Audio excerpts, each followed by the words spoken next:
La palabra manicomio es una expresión procedente del griego. Manía significa locura y comión significa lugar donde lo cuidan. Se traduciría algo así como lugar donde cuidan a los locos. Ahora, si buscamos loco en el diccionario aparece la siguiente definición: persona que tiene trastornadas o perturbadas las facultades mentales. En criollo, una persona que no puede decidir por sí misma. Hasta hace no muchos años, esta discriminación a quienes padecían enfermedades psicológicas o tenían consumo problemático con las drogas era avalada por la ley. Así como escuchás, los locos no eran personas de derecho.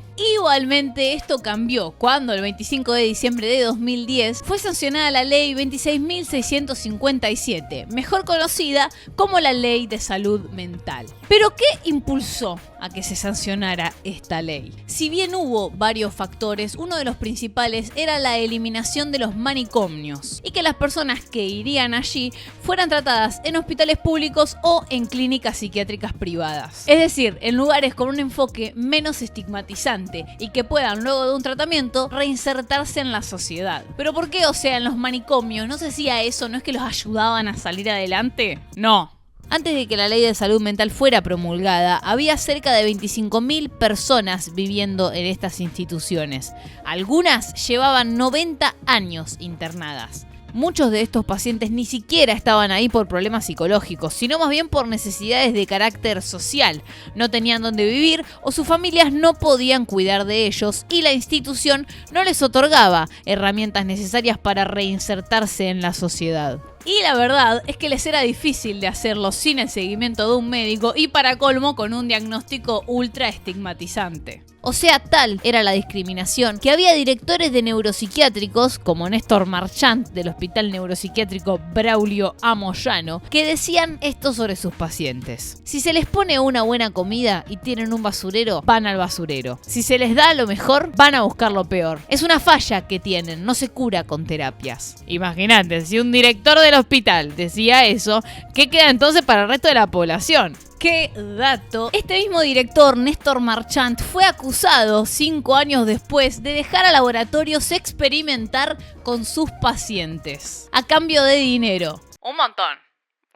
Pero dejando de lado el staff, las mismas instituciones que debían garantizar el cuidado de estas personas estaban en terribles condiciones. Los abusos físicos y sexuales y hasta incluso las prácticas de tortura eran moneda corriente. También la falta de gas, de luz y la suciedad derivaban en problemas de salud de los internados. Para poder mantener a los pacientes tranquilos dentro de la institución, muchas veces se los sobremedicaba con psicofármacos. De hecho, hasta principios del año 2000 era muy común, pero muy común, la terapia de electroshock. Sí, terapia de electroshock, o sea, a los pacientes se les inducía convulsiones utilizando electricidad y el fin no era tranquilizarlos, sino más bien castigarlos. Con el correr del tiempo, estos maltratos salieron a la luz y quedó demostrado que era necesaria una ley que regulara lo que pasaba adentro de estas instituciones. Uno de los casos más conocidos fue el de Matías Carbonelli. Matías, de 23 años, se encontraba internado en el Borda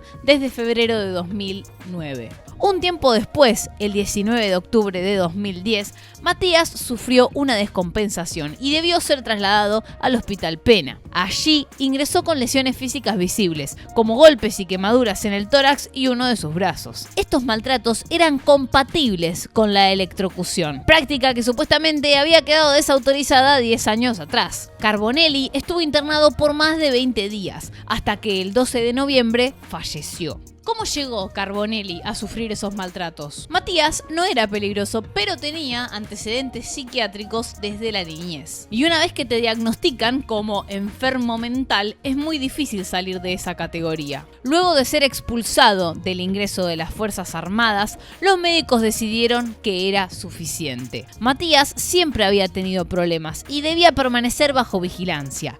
Entonces lo trasladaron al Hospital Borda y comenzó ahí su tratamiento. ¿Qué pasó? Resulta que Carbonelli estuvo cada vez peor, tanto que tuvo que ser trasladado al Hospital Pena, donde arranca la historia. Ahí notaron que el daño que había recibido Carbonelli en su cuerpo durante los meses que estuvo internado fueron lo que lo había terminado matando. Entonces el Hospital Pena pidió que se investigase al Hospital Borda. Así fue como los agentes de la policía allanaron la institución, pero no pudieron encontrar la historia clínica de Carbonelli. También notaron que faltaba muchísima documentación de todos los pacientes internados. Pero lo que más llamó la atención de la policía fue que los registros indicaban que 46 personas habían fallecido en el Borda en circunstancias extrañísimas de las cuales no había ningún tipo de registro. El personal del hospital obviamente que intentó defenderse diciendo que en realidad el número de las muertes era el esperado, porque muchas personas eran mayores de edad que habían vivido básicamente toda su vida en el recinto. Lejos de sacar el foco del Borda, esto dejó en evidencia las problemáticas de las internaciones. 6 de los responsables del tratamiento y el cuidado de Carbonelli fueron imputados por tortura, abandono de personas seguido de muerte, ocultamiento de medios de prueba y omisión de denunciar hechos de tortura. En el marco de la promulgación de la Ley de Salud Mental, este y otros casos dieron lugar a una discusión sobre las internaciones psiquiátricas. Uno de los puntos centrales que se discutió fue la necesidad de que los pacientes tuvieran asegurada una reinserción en la comunidad y dejen de ser descartados y encerrados dentro de las instituciones porque sí. Pero para lograr esto, los padecimientos mentales no pueden ser considerados como algo inmodificable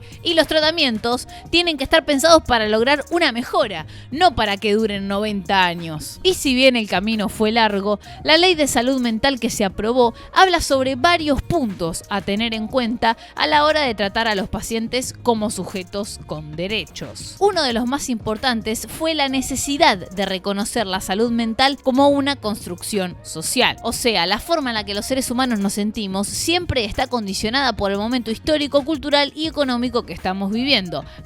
#sociedad. La ley también plantea que no se puede diagnosticar a una persona por su orientación sexual, por pedido de los familiares o por su inclinación política. Un claro ejemplo de esto es que hasta hace no mucho tiempo la homosexualidad era considerada una enfermedad mental. En síntesis, lo que la ley dice es que las personas con padecimientos psiquiátricos no están por fuera del sistema, sino que son una consecuencia de la misma. Para que la construcción social alrededor de este sujeto cambie, tiene que cambiar la forma en la que estas personas son internadas. Esto nos lleva a la elaboración de 2 puntos centrales en esta ley. El número 27 prohíbe la creación de nuevos manicomios, ya sean públicos o privados. Los ya existentes deben adaptarse a los objetivos y principios de la ley, priorizando la internación ambulatoria. O sea que los pacientes no van a permanecer encerrados, sino que van a ir para recibir un tratamiento y luego van a volver a sus casas. También se plantea la creación de pabellones psiquiátricos dentro de hospitales públicos y de clínicas psiquiátricas privadas. Esto no quiere decir que las personas con padecimientos mentales no pueden ser internadas, sino que dentro de lo posible deberían poder continuar con su vida en sociedad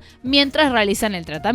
Y si bien hay personas que optan por internarse, eso no es lo más habitual. Lo más habitual es que le des like a este video. ¡Sí! Sí, gente, ustedes lo saben mejor que yo, dejando su like, un comentario y suscribiéndose al canal, interactuando con el video en general. El video se mueve más porque ustedes lo saben mejor que yo, gente. Algoritmos. Sigamos. Y si bien hay personas que optan por internarse, eso no es lo más habitual. Usualmente esta situación ocurre por pedido de terceros, como por ejemplo familiares cercanos al paciente. Entonces, ¿en qué caso las personas deben ser internadas involuntariamente? De esto habla el artículo 20. El mismo dice que para que se pueda proceder a la internación involuntaria, se debe contar con un certificado profesional que determine que la persona es un riesgo para sí mismo o para terceros. Este documento tiene que ser firmado por 2 profesionales de la salud, siendo uno de ellos un psicólogo o psiquiatra. No puede haber relación de parentesco, amistad o vínculos económicos con la persona que puedan derivar en un punto de vista subjetivo. Pero en la actualidad se han detectado varios problemas con este artículo y por esto muchos familiares de pacientes salen a hablar. De hecho, hay 2 ejemplos mediáticos que ponen en tela de juicio el artículo 20. 1.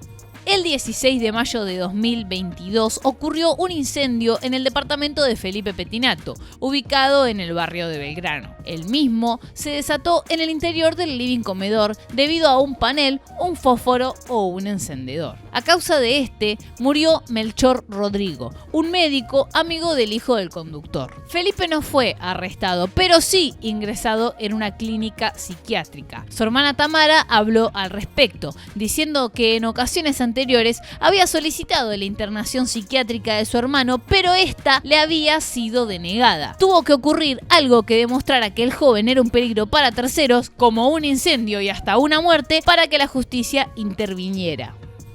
2.